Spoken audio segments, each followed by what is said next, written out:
Ajá, que ya nos toca, anda. Un momento, vamos a apagar esto. Que, claro, es curioso, pero no controlamos demasiado bien la ley DOM en España, la ley electoral española, pero últimamente nos estamos convirtiendo en expertos absolutos en las elecciones norteamericanas. Bueno, ahí estaba, echando un vistazo.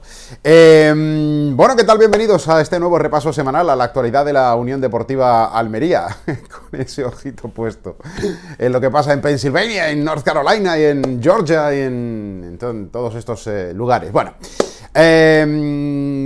vamos al lío semanal con una Unión Deportiva Almería. Nos ponemos ya en situación con una Unión Deportiva Almería que está en esa montaña rusa, ¿no? de sensaciones. Nos dejó el partido del sábado pasado, el empate con sabor a derrota por ese enfrentamiento ante un equipo, con ese encuentro ante un equipo que acabó con solo 8 futbolistas en el campo, y el Almería no fue capaz de conseguir el triunfo. Y luego nos hemos encontrado con la situación completamente opuesta, ¿no? Con el encuentro que disputó el equipo ayer y que con un futbolista menos, tras la expulsión de Mateu Paibernes, el conjunto rojiblanco sí que logró el triunfo, y además de manera apurada o in extremis, o en ese último instante. Pero vamos por partes. Arrancamos el fin de semana, o la semana la arrancábamos con ese empate del conjunto rojiblanco frente al Girona, un partido donde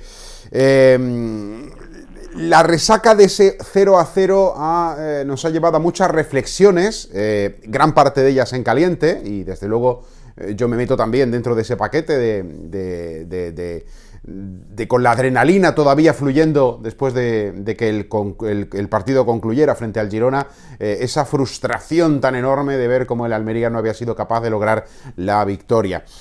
Pero ese empate tiene, como tenemos que evidentemente repasar la semana y nos gusta hacerlo de manera detenida y sosegada, o al menos entiendo que es lo que vosotros también demandáis, nos debe llevar a pararnos un momento. Y vamos a ir paso a paso. ¿El resultado del 0-0, el 0-0 del Girona fue un buen resultado para el Almería? No. ¿El empate a 0 de la Unión Deportiva Almería dejó algunas dudas en el equipo rojiblanco? Sí. ¿Qué dudas? Dudas de juego, dudas de planteamiento, dudas de generación de ocasiones, dudas de resolución y materialización, de finalización, de eficacia en definitiva de las ocasiones. De esas 4 preguntas podríamos ir respondiendo una a una. ¿De planteamiento? Pues en realidad no me lo parece, porque el planteamiento con el que jugó el Almería fue el mismo que ha venido utilizando desde el primer momento, con derrotas y con victorias, con empates también, que ha llevado a que el equipo rojiblanco sumara esas 2 victorias consecutivas hasta que llegó el día del Girona, el partido del pasado sábado.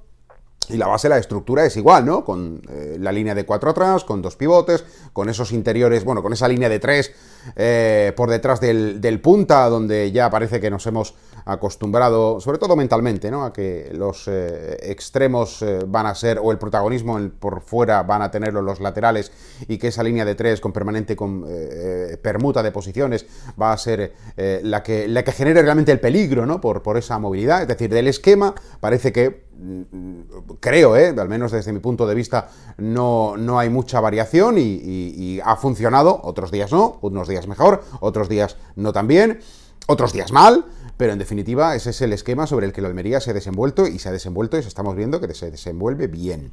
El día del Girona, estructura defensiva, pues hombre, no pasamos excesivos problemas, los normales de un partido de segunda competitivo y contra un equipo que hasta que tuvo igualdad de unidades, pues intentó generarte algún peligro, pero estructuralmente no se vio que el equipo tuviera o funcionara mal. Juego, el fútbol de la Almería, hemos dicho, llegamos a comentar hace un par de semanas que había recuperado la fluidez, había recuperado el ritmo, la chispa, después de aquel traspiés tan consecutivos, ¿no? Tan importantes que tuvo el equipo. El conjunto reaccionó y empezamos a volver a ver a la Almería con esa personalidad en cuanto a la elaboración, en cuanto al juego, la fluidez, el ritmo. El Almería necesita, todos los equipos en realidad, el fútbol en general, necesita que los equipos muevan rápido rápidamente la pelota y lo hagan con precisión, y hasta ese punto el Almería pues lo hizo más o menos bien, y el día del Girona yo creo que también entra dentro de unos parámetros bastante próximos a lo ideal o a lo que se puede esperar, ¿no? Y la cuarta pregunta,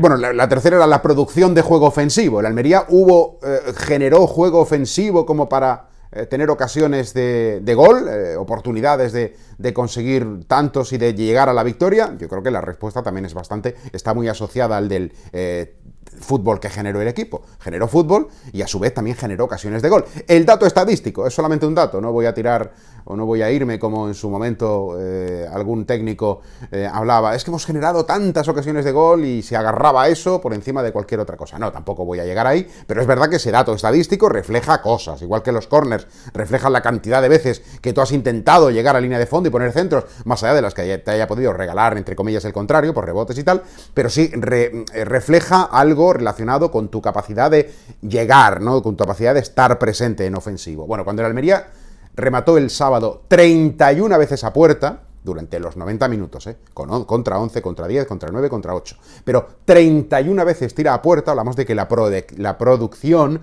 ofensiva es, bueno, fue muy importante. No vemos muchos partidos donde haya 31 tiros a puerta, ¿no?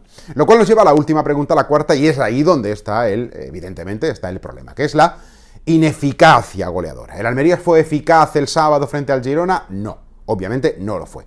Y no lo fue pues por malas decisiones en momentos quizá precipitados en algunos instantes para buscar la portería, otros por errores bastante comunes, ¿no? No todas las veces que los futbolistas tiran a puerta va entre los tres palos y no todas las veces se convierten en goles, ¿no? Intervenciones del portero y luego errores más o menos pues considerables como groseros, ¿no? Esos errores de jugadores de decir, pero ¿cómo puede fallar esto cuando...? Bueno, ahí es verdad que vimos algunas acciones incomprensibles y por tanto estamos hablando de que el Almería lo que fue es, o estuvo muy negado con la eficacia goleadora. Por tanto, con el paso de los días, la reflexión, más allá insisto, como decía al comienzo, del calentón de es que el equipo ha estado mal, ha estado muy mal, ha estado muy mal. Bueno, fríamente, futbolísticamente, el equipo no estuvo tan mal. Lo que pasa es que tuvo un gravísimo problema, un extremo problema. Quiero utilizar todos los conceptos que nos lleven hasta el extremo, hasta el sumum, porque es real, ¿no? Ofensiva. En la eficacia, en la definición, tuvo un problema altamente grave, dramático si queréis, en aquel partido. Pero por lo demás, el resto no estuvo especialmente mal. Ahora bien, ese partido luego tiene un añadido, que es el tema de que estás en superioridad, ya no solo de un jugador, 11 contra 10, bueno, pues son parámetros más o menos que incluso hasta se entrenan, pero cuando te encuentras en un 11 contra 9 o en un 11 contra 8, ya sí es verdad que se genera algo que al Almería le pasó factura para mal, que es la ansiedad, que es la obligación, que es la sobreresponsabilidad, ¿no? Que es un término que quizá puedo haberme inventado en este momento, pero que lo que quiero reflejar es esa sensación de que el equipo tiene 3 futbolistas menos y por tanto este partido, todo lo que no sea ganar 3-0, ya va a ser un problema, ¿no? Ya nos va a dejar un sabor que no es el agradable. Un 1-0 frente a un equipo con 8 no me vale. Y daba la sensación de que el Almería lo que quería era marcar el tercer gol antes de que llegara el primero. Y en toda esa dinámica, al final toda esa bola, a partir del momento en el que el Girona se quedó con un futbolista menos, el peaje en realidad lo terminó pagando el conjunto de José Gómez por encima del de Francisco, que, bueno, pues se estructuró muy bien defensivamente y poco más. Es verdad que después de ese partido, y ahora ya nos salimos del propio encuentro y buscamos en eventos individuales, ha habido muchas críticas, muchos comentarios acerca de Sadik, ha habido muchos comentarios acerca de otra serie de futbolistas, también José Carlos Lazo, que de manera recurrente aparece en los comentarios en redes y también incluso en la propia calle, evidentemente, ¿no? En los bares, en las reuniones, iba a decir más o menos concurridas, no, en realidad muy concurridas no, porque no se permite, deberemos ser todos muy prudentes en ese sentido, pero es verdad que en las conversaciones de los aficionados, de manera recurrente, aparece el nombre de José Carlos Lazo. Bueno, en realidad, el texto de las filias y las fobias realmente me repele mucho, ¿eh? También os lo digo, me repele mucho. Uno puede gustar o no puede gustarle a un futbolista por sus condiciones, sus características, pero esa sensación de que ya todo lo que haga fulanito, simplemente por ser fulanito, ya no es bueno, ya se le busca la punta, no va conmigo. En realidad me repele mucho, me repele muchísimo. Pero es verdad que José Carlos Lazo, igual que el año pasado lo arrancó a un nivel fenomenal, luego fue decayendo, el parón, su lesión, luego la vuelta otra vez a la competición con un equipo que ya venía torcido por los relevos en el banquillo, los resultados que no llegaban, en fin, había una dinámica alrededor no muy buena y José Carlos Lazo pues también se vio arrastrado, ¿no?, por todo eso y terminó en un momento, en una relación con la afición que comenzó idílica y terminó siendo, bueno, pues regular, ¿no?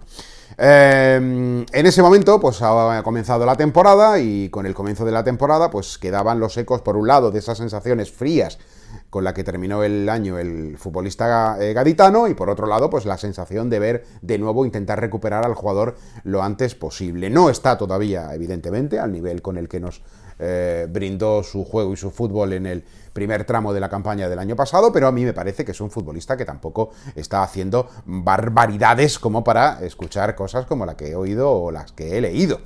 ¿Que no está del todo bien? Pues es verdad. ¿Que ha cometido errores en el disparo? Como otros. ¿Que ha tenido toma de decisiones a veces, bueno, pues no adecuadas? Pues sí, correcto. Pero de ahí al lapidamiento me parece que va un abismo. Por un motivo casi egoísta, ¿no? Al final defiende la camiseta de la Almería y todo lo que sea bueno para cualquier individuo de la Almería será bueno para el equipo y como consecuencia será bueno para el club y por extensión al final para también la afición, ¿no? Pero bueno, el punto está ahí, ¿no? Yo espero ver pronto, ya que he sacado el nombre de José Carlos Lazo, espero verle lo antes posible al ritmo y al nivel que queremos, y precisamente el último partido tampoco me pareció que estuviera especialmente mal, no sé, igual estoy a contracorriente o tengo el ojo excesivamente rosa, ¿no?, cuando le miro a él, o excesivamente condescendiente, no lo sé, pero en realidad no me parece que sea merecedor de tanta crítica ácida, a pesar de lo cual la entiendo. Y luego ha habido otro nombre que sí tiene algún comentario extra, ¿no?, como es Umar Sadik. Umar Sadik ha llegado a la Almería para suplir la ausencia de un delantero extraordinario, como es Darwin Núñez, un delantero que está funcionando en Benfica, y un delantero que incluso las últimas referencias de esta semana apuntaban a que pudiera darse el caso de que el Barcelona pudiera haber puesto el ojo sobre él para un futuro inmediato, ¿no?, o a medio plazo, veremos, ¿no? La cláusula de Darwin por el Benfica son 150 millones, el Almería tiene un 20%, si no me equivoco, de la plusvalía sobre esa hipotéticamente a futura, con lo cual, si tenemos en cuenta que el Almería ha percibido 25 millones, sin la que no restamos la quita, hablamos al Peñarol, que fueron sobre unos 4 largos, ¿no?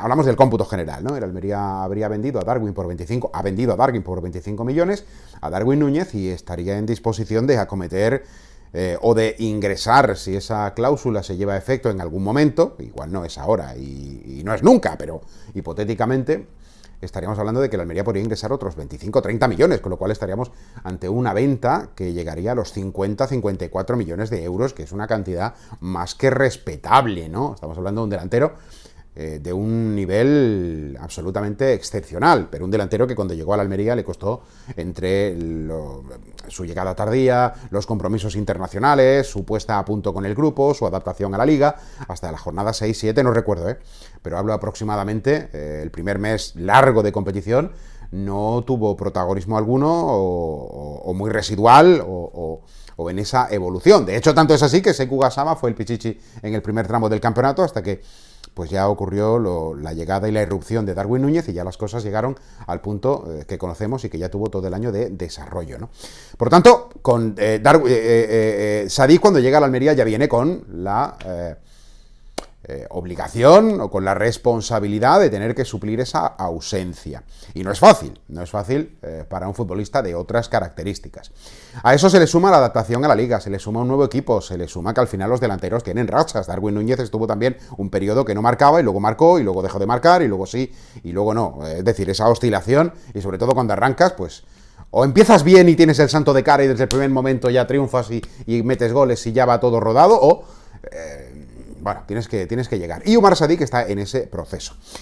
El problema que tiene Umar Sadik, que en realidad no sé si es un problema o no, porque uno habla, en mi caso, desde mi punto de vista personal y particular, que alguien puede compartir o alguien puede diferir, ¿no? Pero yo creo que Umar Sadik, a pesar de que ya tiene 23 años, que es un futbolista que ha tenido muchísimo recorrido por Italia, que aunque tenga 23 años, hace mucho tiempo que llegó al fútbol italiano, desde su país, desde Nigeria. Su formación futbolística ha estado marcada por esa etapa italiana, tuvo alguna experiencia internacional en otros lugares, ha estado en Escocia, en el Glasgow Rangers, y el último año y medio, 2 años completos, ha estado en el Partizan de Belgrado y además, pues oye, haciendo sus goles y teniendo incluso presencia en competiciones europeas. Con lo cual estaríamos hablando de que ya sería un jugador que habría encontrado su camino, su perfil de futbolista y su forma de evolucionar o de rendir en este deporte. Pero cuando ha llegado a la Almería, lo que hemos visto es que, o por lo menos la sensación que tengo es que está justamente en el lado contrario a esa definición, este es el tipo de futbolista y es simplemente adquirir experiencia. Yo creo que todavía no ha llegado a eso. Y me explico. Es un jugador con una gran talla física, ¿vale? Con una constitución antropométrica, que es la que es, un jugador alto, espigado, con extremidades muy largas, pero con poca corpulencia, con poca masa muscular, ¿no? Lo cual le permite ser ágil, ser rápido, pero a la vez la propia longitud de sus piernas pues hace que dé la sensación en ocasiones de ser patoso. Para ser alto supondríamos que es un jugador que domina el juego aéreo, pero no es así. De hecho, el otro día tuvo un remate de cabeza y la sensación era ya no que remataba con los ojos cerrados, sino casi que se arrugaba a la hora de rematar, o incluso que su técnica, que le hemos visto solo un remate claro para decir si sabe rematar o no. Creo que ha tenido uno que era así como una especie de medio rebote y otro donde sí que fue a rematar, pero en realidad tampoco le vimos aquello de saltar y ir a por el balón, ¿no? Sino que era una especie de ahí peleándose casi consigo mismo. Entonces, con todo ello, si quiere ser un futbolista ágil y rápido, con la envergadura que tiene y con la capacidad física que tiene, igual se le queda corto. Y si quiere ser un futbolista más potente, más a costa de perder un poco de velocidad, pero más corpulento, más rudo físicamente, ¿no? Con más masa muscular, necesitará mucho trabajo de gimnasio y será otro tipo de futbolista, a pesar de que pierda velocidad, pero que pueda tener más empaque, ¿no? Entonces, en esa transición, al menos yo lo veo así, creo que todavía estaría por definir y igual sería recomendable, lo digo porque hay imágenes, hay fotografías donde cuando se le ve ir a por el balón, rematar o intentar regatear, quiere hacer cosas de futbolista rápido, pero sus piernas no le permiten, ¿no? Cuando alguien con menos estatura quiere correr, cada vez que la pierna, el pie, toca hierba, toca césped, toca duro, se produce el impulso. Tú puedes tener una zancada muy larga, pero cada vez que tu pie toca la hierba, pues hombre, no es tampoco una ventaja. Bueno, en definitiva, son cuestiones que igual nos perdemos un poquito en esta discusión, pero no sé, yo tengo ese feeling, ¿no?, de que le falta un poco de definición sobre qué tipo de futbolista quiere, o igual es que los técnicos han entendido que no tienen que tocar nada, pero yo, para mi gusto, me gustaría o preferiría que fuese un jugador algo más fuerte, algo más duro, más que al contacto, que estuvo Pedro Méndez ayer en el partido frente al dejamos ahí, ya se me ha ido la cabeza. Sabadell, frente al Sabadell. Buah, esto de la liga me tiene un poco loco. Frente al Sabadell, y vimos que ganaba más balones aéreos divididos en saques largos que el propio Umar Sadik, y le saca, pues no sé, son 7 u 8 centímetros, ¿no? Entonces, bueno, quizá un poco por ahí. Pero bueno, más allá de aquello, el empate es el que es, lo único que fue o que sirvió es para que la Almería sumara otra semana más sin perder y que diera continuidad a este ciclo de 7 partidos en 3 semanas, lo que nos llevó al encuentro encuentro de ayer ante el Sabadell. Un partido donde, para empezar, ya el técnico apuntaba que había que tener coraje, dejaba mensajitos que luego se interpretan a posteriori de una manera mucho más clara. Decía, es que hay que tener coraje para hacer cambios, determinados cambios, porque el partido, estos dos encuentros ahora casi en 2 días, en 56 horas, entre que acaba el choque en Sabadell y que jugamos el domingo a las 4 frente al Rayo Vallecano, pues va a obligar a que haya movimientos de la plantilla, pues para que físicamente el equipo esté lo mejor posible. Ya dejaba mensajes que se confirmaron cuando vimos la alineación, una alineación que sorprendió a todo el mundo. El grado de sorpresa no se restó un ápice ninguno cuando vimos ese 11 formado por todos futbolistas que se podría decir que fue un 11 de suplentes, ¿no? Simplemente hablando de los minutos repartidos hasta el momento por el equipo en su conjunto. Si hablamos de Fernando, si hablamos de Centelles, o de Buñuel, o de Peibernes, o de Chumi, de César de la Hoz, de Petrovic, de Ramazani, que debutaba, de Robertone, que debutaba, y que Pedro Méndez debutaba los tres en la titularidad. Ya habían jugado, pero los 3 titulares que debutaban. El retorno de Akeche, que aunque fue titular en el arranque, en los últimos partidos no lo estaba siendo. Entonces hablamos de un 11 absolutamente revolucionario. Y había cierto reparo, bueno, quizá 1, 2, 3, 4 cambios, pero 11, a ver cómo rinde el equipo. Pues no lo hizo mal, tan mal como que a los 12 minutos ya había generado una ocasión que acabó en gol, pero que fue anulado por fuera de juego en un gran pase de Petrovic a Ramazani, y al minuto siguiente se repite la jugada, balón de Petrovic a Ramazani, provoca penalti, marca Akeche, 0-1. O sea, minuto 12 de partido, un cuarto de hora de encuentro, y el Almería ya ganaba en Sabadell con un equipo con la unidad B. Es que no me gusta lo de suplentes, porque en realidad es ya no solo peyorativo, sino que también es un poco irreal, ¿no? Pero bueno, con la unidad B, con la segunda unidad, pues iba ganando. Bueno, el partido más o menos se desarrolla en condiciones normales, dentro del paso adelante del Sabadell, pero llega el momento en el que se desequilibra el choque. ¿Cómo? La cabeza.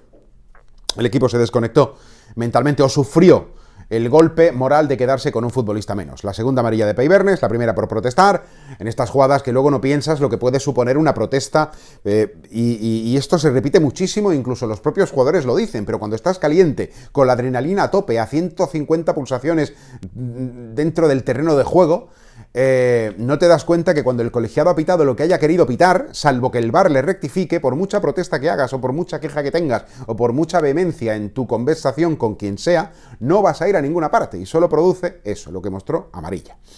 Pero bueno, son cosas que ocurren. Lo que pasa es que luego al 2, 3, 4 minutos llegó una acción en medio campo, un rival de espaldas a tu portería, entras con ímpetu, evidentemente, pero hay que medir un poco cuando se habla. Es que una amarilla condiciona a un futbolista, le condiciona en ese tipo de circunstancias. Si no tienes amarilla, pues oye, vas ahí, haces la falta, te llevas la primera y no pasa nada. Si tienes una amarilla, ya el riesgo es máximo. Y ahí Peibernes es donde estuvo mal de aquí, de la cabeza, ¿no? De la concentración, o de la falta quizá de concentración en ese momento, de saber medir y de darse cuenta de que le saltara la alarma, oye, que estoy con amarilla, no hago esto. No ocurrió.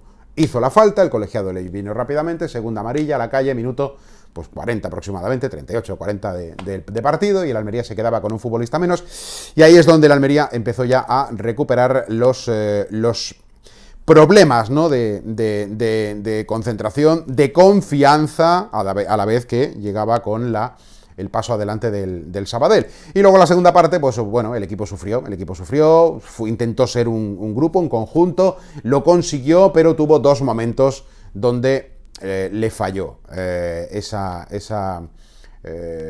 concentración, como digo, ¿no? Uno, en el gol de Stoichkov, en ese balón del extremo, que entre la espalda de Chumi o de Jorge Cuenca, ya no recuerdo si estaba, bueno, uno de los dos, no sé si era Cuenca o era Chumi, entre la espalda de uno y la posición de Centelles en medio, se cuela Stoichkov, convierte el 1-1 en el marcador, y el Almería pues ya empiezan a temblarle un poquito más las piernas. Luego llega el penalti, y es ahí donde se produce el otro cambio de chip, ¿no?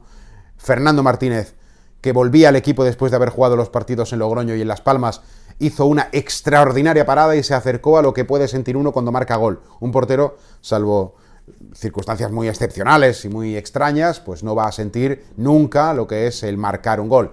Bueno, pues cuando uno para un penalti, y con la importancia de evitar un 2-1 para mantener el 1-1, Fernando Martínez lo que hizo fue casi convertir un gol o acercarse bastante a la sensación que se puede tener marcando un gol. Y fue el punto de inflexión. El Sabadell con uno más no fue capaz de marcar un gol y ponerse por delante. El Almería con uno menos consiguió parar un penalti. Y cambió todo hasta que con esa intención, con ese no rendirse, con ese no firmar el empate, llegó el minuto 93 y Ramazani convertía el 1-2 para llevar el éxtasis y para certificar, y lo he dejado para el final, el gran héroe del encuentro y desde luego una destacadísima actuación. Porque ayer debutaba un chico, debutaba como titular, ya lo había hecho, había jugado unos minutos anteriormente. Un belga de 19 años que ahora en el mes de febrero del año que viene cumplirá 20, que dejó el Manchester United porque quería buscar otras opciones, llegó al Almería libre. Durante 3-4 meses el Manchester United quiso convencerle para que firmara su contrato ya profesional. El futbolista dijo que no, que quería emprender nuevas aventuras. El Almería lo tenía atado, pero no se hizo oficial hasta que ya estábamos bien metidos en el verano.